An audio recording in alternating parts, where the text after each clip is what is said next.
now a random Super Bowl guest.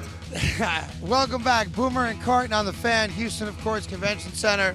It's our 10th Super Bowl broadcast, and our show started back September 4th, 2007. And our very first guest that week, maybe even that day, if I remember correctly, was a young man named Drew Brees, who somehow got younger looking, which pisses me off.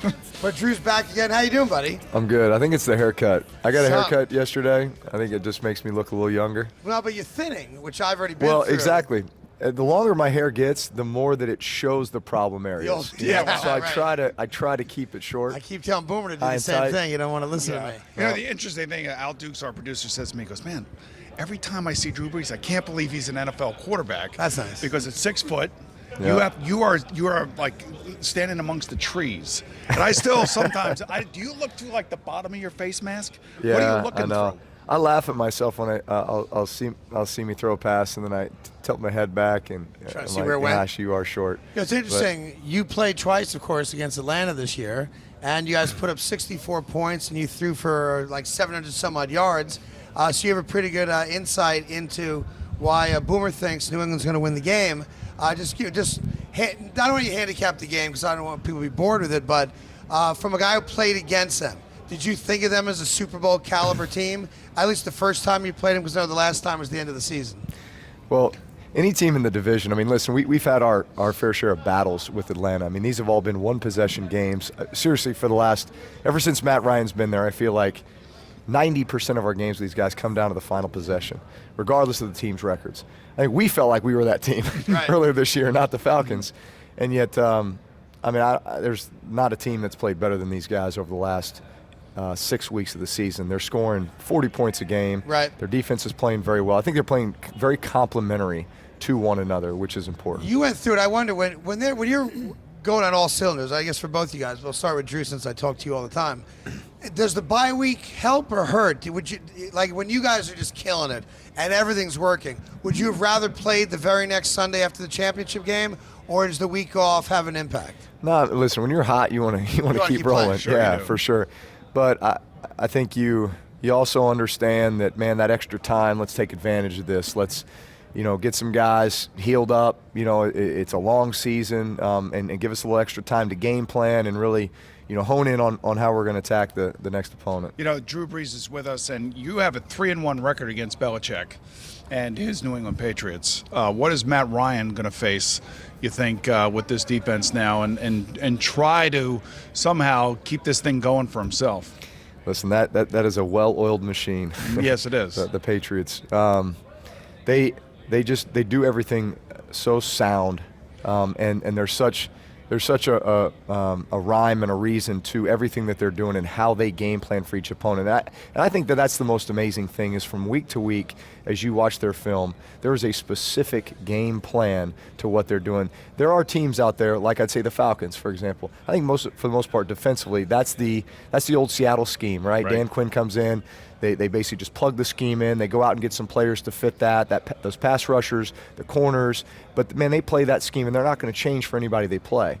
Whereas New England, you're going to turn on the film, and it's going to be, all right, well, no, we're doubling this guy, and we're going to rotate over the top of this guy, and we're going to, so there is a specific game plan to what they do. Now, I'd say the one thing Atlanta has is it's not just about Julio Jones. Right. They got two Stud running backs, and then they've got a bunch of other great receivers, and Jacob Tammy at tight end, and Matt just spreads it around, so you can't really key on one guy, and yet I know that New England's going to have a plan as to these guys can't beat us, and so we're going to take these guys away. Talking to Drew Brees, he's here with the Verizon, which I can tell you without even reading anything, NFL Mobile, come get some. You want to watch football on your phone? Yes. You better have Verizon Wireless to do it. I've done it, you've done it, we've all done it.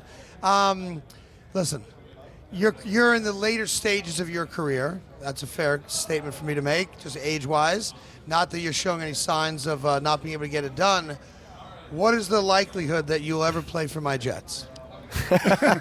Well, can we work out a trade? I know you're happy there. Your family's there. You own a bunch of delis or whatever it is, and you've Dunkin' Donuts. whatever the hell it is. No, he's got Jimmy like John's. Jimmy John's. I remember. That's You right. also have everything. Dunkin' Donuts. You That's make right. deliveries. You bring muffaletta sandwiches to people. Oh, look, it's Drew Brees. But at the end of the day, we can't win right now. We're a horrendous franchise. We'll pay you $30-40 million a year for 3-4 years. We were going to give it to Brett Favre. You can actually still play. Do you think you will retire as a Saint, and is that the plan, or can I give you a bag of cash under the bed? I'm very happy with where I'm at down in New Orleans. But wouldn't you love being in New York? I do plan on playing my entire career out there. New York could be a crazy place to play. You'd love it. You'd be like It's Mr. wild New up York. there, man. It is. Well, you guys did take our receiver coach Tell to me become about, your tell me about offensive Morton. coordinator, Yeah, Johnny everything- Morton. yeah. Yeah. Listen, he's been around some great coaches and some great play callers. He was with John Gruden for a long time. Right. He was with Norv Turner in Oakland. He's been with Coach Payton on 2 different occasions. He was with us when we got there in 06, and then he's been a receiver coach the last 2 years. He's been with Harbaugh. I mean, he's been on a lot of teams with head coaches that know how to win, that know how to lead, that are great play callers.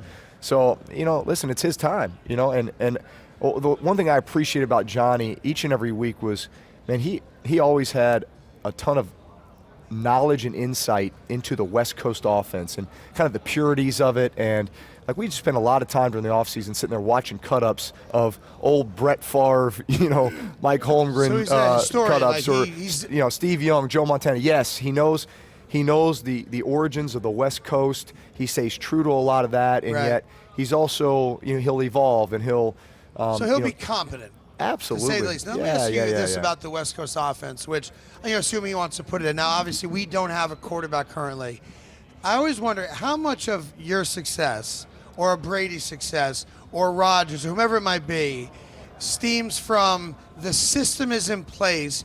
If you take an NFL caliber wide receiver, a tight end, whoever it may be, you can pluck a guy into a great system as opposed to needing a guy who's already a great player.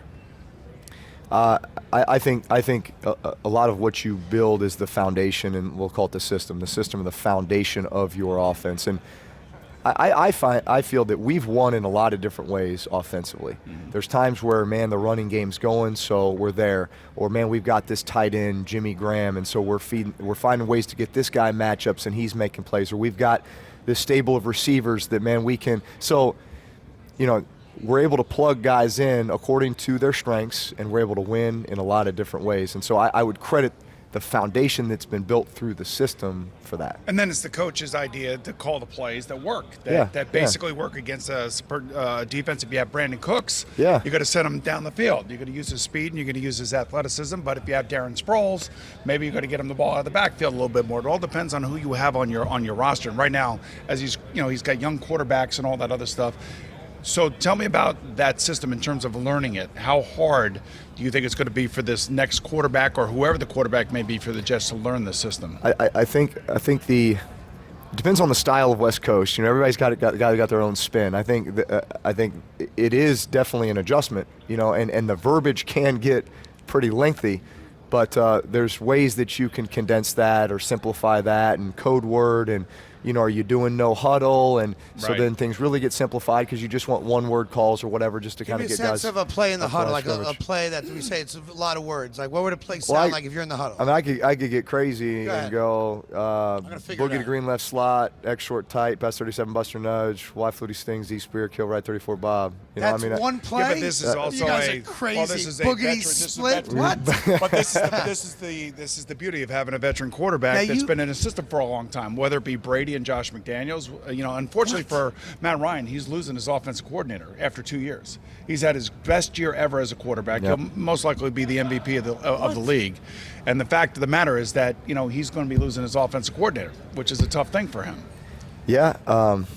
He's had to go through a few, but again, I think that's a credit to him. Matt's a smart guy, and he's been, in my opinion, an elite quarterback ever since he stepped foot in this league, and he's had one of the best years you can have. I know we got to let you go here in a minute. And Verizon, check out Verizon, of course, Verizon Wireless, NFL Mobile, all the good stuff. You see a lot of commercials. Actually, for a lot this of is a new cars. this is a new What, you campaign said now. new? This is Go ahead. this is the Verizon Foundation basically Oh, sorry. encouraging young people to get excited about math, science, technology, kind of the things that bring the game to life. You know, obviously when people watch the game, they see the players, but Right. you know, they don't think about all the things that go into really bringing that game to life on TV. And obviously technology's changed our lives with smartphones and everything else. But I think it's just getting kids to get excited about science and If I can ask technology you and a how it personal affects the question. game.